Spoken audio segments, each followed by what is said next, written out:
Europe 9h30, 11h avec Thomas Hill et votre invité ce matin, Thomas. Oui, franchement, c'est un beau retour ce matin au micro d'Europe 1 parce que je reçois ce matin Frédéric Lopez à l'occasion de la diffusion demain d'un numéro spécial de Rendez-vous en Terre Inconnue, une émission qui fête déjà ses 20 ans, hein, ça c'est un petit coup de pelle direct. Ouais. Et alors pour l'occasion, vous avez décidé de reprendre du service, Frédéric. L'idée, est-ce que c'était aussi de faire une transition entre Raphaël de Casabianca qui a incarné l'émission ces dernières années et la nouvelle Laurie Tillman qui va prendre la suite? Honnêtement, c'est un alignement des planètes assez dingo. Parce qu'en fait, on a été toujours en discussion avec la chaîne sur qui allait remplacer, etc. Et puis d'un coup, l'équipe est arrivée au bureau. Non, c'est les 20 ans. Je savais même pas de quoi il me parlait parce qu'évidemment, comme vous, je les ai pas vus passer. J'ai cru que c'était une blague. Et puis, on s'est dit que ça ferait une transition super. Et je me suis pas fait prier parce que j'avais très envie de repartir avec mes potes qui m'en veulent encore d'avoir arrêté. Faut savoir. C'était qui d'ailleurs la première invitée? C'était pas Emmanuel Béard ou c'était sur France 5, c'est ça? Le premier, c'était sur France 5, c'était Thierry Lhermitte. Thierry Lhermitte, le tout premier. Bon, et alors là, vous avez choisi de partir avec le chanteur Kenji Girac, qui est parti avec sa guitare, qu'il a pas mal rentabilisé d'ailleurs sur place. Et vous êtes allé à la rencontre des Turkana, un peuple qui vit au Kenya sur une terre totalement désertique, au bord d'un immense lac. Et alors, les premiers mots de Kenji en descendant du petit avion, c'est « Mon Dieu, c'est quoi cette chaleur ?» Parce que vous aviez l'impression d'être dans un four, en fait. C'est ça. C'est difficile de faire percevoir aux téléspectateurs ce qu'on ressent. Il y a une espèce de petit vent très chaud, comme si vous avez la porte du four ouverte, en fait. Et là, vous vous dites, ça va s'arrêter quand, en fait? Il y a quelque chose de très étrange, parce qu'en plus, quand vous résistez, plus c'est difficile. Et c'est dur de s'habituer, en vérité. Et puis, on est, en fait, comment dire, on est des blancs-becs, parce qu'à un moment donné, on a marché en pleine journée le premier jour, ce que eux ne font pas, évidemment. Et donc 2 heures de marche direct. Donc voilà, donc le soir, tout le monde est tombé dans les pommes. On était en train de faire une interview, et Olivier Ronval, il va adorer que je cite le preneur de son. À un moment donné, je le vois basculer en arrière avec la perche. Wow. Et donc, il faisait très, très, très chaud. Ouais, très chaud. C'est du genre 50 degrés, quoi. Ouais. Hein. Oui, puis c'est aride, donc il n'y a pas d'ombre. Il y a très peu d'arbres pour s'abriter, pour se mettre à l'ombre, il n'y a rien. Et donc, Kenji en a parlé tout à l'heure, c'est-à-dire qu'il y avait le lac salé, mais il y avait des crocodiles.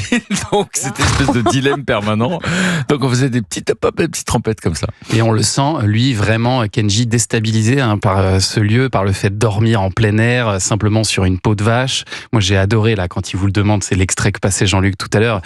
C'est quoi que t'aimes bien dans ces aventures aussi extrêmes? Au début, ça ressemble vraiment à un enfer, quoi. Alors, c'est vraiment on sort de notre zone de confort. Ce que je sais par expérience, c'est que c'est vrai que si on est juste entre nous, c'est l'enfer. Mais dès qu'il y a des gens, et ça je l'ai vécu de manière avec une acuité plus folle parce que je savais que c'était la dernière fois. Ouais. On était juste là sous un arbre, un petit acacia avec des minuscules feuilles parce qu'on se demande où il va chercher de l'eau. Et il y a des cailloux, il y a la chaleur des cailloux. Enfin, on se demande qu'est-ce qu'on fait là. Et lui encore plus, qu'il sait pas ce qui va se passer. Et dès que Emouya et son camarade arrivent pour venir nous voir, d'un coup ils ont un sourire de dingue. Et je vous jure, le sapiens, l'être humain, voilà, nous sommes de cette espèce. Et d'un coup, dès qu'on voit un sourire, ça réchauffe et on se sent en sécurité. Et c'est vrai que partout où on va, parce que quand on le raconte comme ça, on va en enfer, mais partout où on va, on est accueilli par des gens sans qui on ne survivrait pas. Donc en fait, on va chercher la bonté au bout du monde. Vous savez que on voit pas ça sur les chaînes d'infos, mais il se trouve que c'est la majorité de ce qu'il y a sur cette terre en vérité. Et donc du coup, c'est ça qui est réconfortant, c'est qu'on va dans des endroits où on a peur et finalement on est réconforté par des gens qu'on ne connaît pas. Et ça fait énormément de bien parce que on découvre un peuple avec un courage, mais alors abyssal. Là vraiment, on est au-delà de tout. Ce sont des éleveurs qui, après 6 années de sécheresse extrême, ont dû se résoudre à tenter de devenir pêcheurs. Et alors malgré les difficultés mais immenses qu'ils affrontent au quotidien, ils gardent leur sourire. Et il y a une question que je me pose souvent en regardant cette émission, Frédéric Lopez, c'est est-ce que vous n'avez pas, vous, la tentation, ou vos invités ont parfois la tentation de les aider, y compris financièrement, parce qu'ils sont dans une telle détresse que j'imagine qu'on doit avoir envie simplement de leur filer un petit coup de main. Bien sûr. Et d'ailleurs, c'est ce qu'on fait, on l'a jamais raconté, mais c'est ce qu'on fait depuis 20 ans. C'est-à-dire qu'en fait, nous, comment dire, Franck Desplan, qui est le rédacteur en chef, qui part sur place et qui les rencontre, va pas discuter seulement avec les gens que vous voyez devant la caméra. En fait, il va discuter avec toute la communauté. Et donc, effectivement, il y a comme un échange et du coup, c'est ce dont ils ont le plus besoin. Donc là, effectivement, ils ont acheté des chèvres, des choses comme ça, et on les suit pendant des années. En fait, grâce aux traducteurs, on est en contact avec eux. Donc vous les aidez quand même. Voilà, et c'est pour ça qu'on a vendu des DVD et des livres aussi, c'est parce que ça permettait de pouvoir financer des études par-ci, des soins par ici, et voilà. Mais on n'a jamais fait de fondation parce que j'ai l'impression que c'est une énorme responsabilité et je ne saurais pas comment gérer cet argent vu que je ne serais pas personnellement au bout du monde pour le gérer. C'est ça qui m'a toujours fait peur. Mais effectivement, on est toujours là pour eux. Et alors c'est vrai qu'il y a souvent dans Rendez-vous en terre inconnue cette leçon de vie qui est de se dire ces gens n'ont absolument rien et en même temps ils gardent une foi en la vie énorme et ça nous fait évidemment relativiser nos petits problèmes du quotidien. Là c'était particulièrement le cas dans cet épisode-là. Oui, parce qu'en fait on affronte des problèmes dans nos sociétés partout où on est, etc. Il y a beaucoup d'injustices dans nos sociétés, il y a beaucoup de souffrances, il y a beaucoup d'inégalités. Ce qu'il y a moins là-bas, parce qu'en fait, c'est la vérité, ils sont tous dans le même bateau et ils sont tous dans la solidarité. Parce qu'en fait, ça a été étudié chez l'être humain quand on est en zone hostile. D'ailleurs, on dit souvent nécessité fait loi. C'est-à-dire quand on est en zone hostile, il y a de l'entraide. C'est pour ça qu'on va filmer l'entraide depuis 20 ans. Et quand il y a de l'abondance, eh bien là, d'un coup, c'est chacun pour soi. Ça marche aussi pour les animaux et pour les plantes. On le constate dans nos sociétés aussi quand il y a une catastrophe, par exemple. Exactement. Une sécheresse puissante, voilà, les gens se retrouvent et s'aident. Et c'est ça qui me rassure, parce que moi j'ai toujours rêvé d'une société qui était plus dans l'entraide, et un jour c'est Pablo Servigne qui avait écrit un bouquin sur l'effondrement qui m'a dit ça, il m'a dit nécessité fait loi.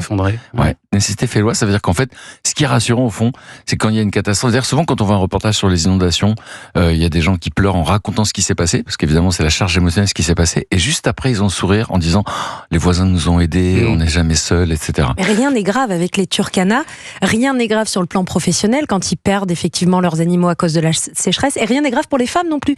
Quand vous leur demandez comment elles mettent au monde leurs enfants, et qu'on se rend compte qu'ici, on est sous péridurale avec 2-3 sages-femmes dans un hôpital sécurisé et qu'on a peur d'y aller, et elles n'ont peur de rien. Mais c'est même pire, elles disent c'est la honte si on demande de l'aide. Oui, il ne faut pas se faire aider. C'est assez incroyable. C'est vrai que c'est une autre planète. Il y a aussi ce moment très particulier où on apprend qu'ils donnent leur premier enfant à leurs parents ou à leurs beaux-parents. Oui, ça c'est fou. Et donc on ne va pas dévoiler le dialogue avec Kenji, mais c'est incroyable. Et puis alors arrive bien sûr la séquence des adieux où comme d'habitude on verse notre petite larme. Mais alors vous, Frédéric, on vous sent particulièrement ému cette fois-ci. C'est une des raisons pour laquelle vous aviez plus envie de partir en terre inconnue. C'est trop dur en fait. Et même d'en parler, oui, j'ai la gorge nouée. Parce qu'en fait, oui, je suis dévasté. Parce qu'en fait, j'ai une gratitude infinie pour ces gens du bout du monde qui nous reçoivent. J'ai une gratitude infinie pour mon équipe de m'avoir suivi partout sur Terre. J'ai une gratitude infinie pour ces invités qui m'ont fait confiance parce qu'ils n'ont pas d'attaché de presse, pas de maquilleur. Ils sont à nu, ils sont vulnérables. Et puis une gratitude infinie pour ce public qui est là depuis 20 ans. Et donc, il y a eu tout ça à ce moment-là. C'est-à-dire, je me disais, mais on vit quelque chose d'exceptionnel. Et je souhaite à tout le monde de se sentir compris comme ça un jour. Et c'était quelque chose, c'est quelque chose qui a marqué mon existence, évidemment. Et donc, cette aventure, elle vous a pas donné particulièrement envie de repartir à nouveau? Vous vous dites là, vraiment, cette fois-ci, c'était la dernière? Mais oui, parce que je vieillis, bien sûr, et que donc les conditions physiques sont plus les mêmes. Et puis, c'est quelque chose de très, très réjouissant pour moi. Ça a été réjouissant de voir Raphaël. Je me rappelle que quand j'ai vu son premier film, j'ai pas pleuré qu'à la fin, j'ai pleuré tout le long, de me dire waouh, ça continue. Et je sais que Laurie est partie avec Cyril Lignac en Terre de Feu. Et moi, j'ai encore vu aucune image, mais mon équipe est très emballée. Et donc, je suis impatient de le voir. Donc, c'est quelque chose qui m'excite beaucoup.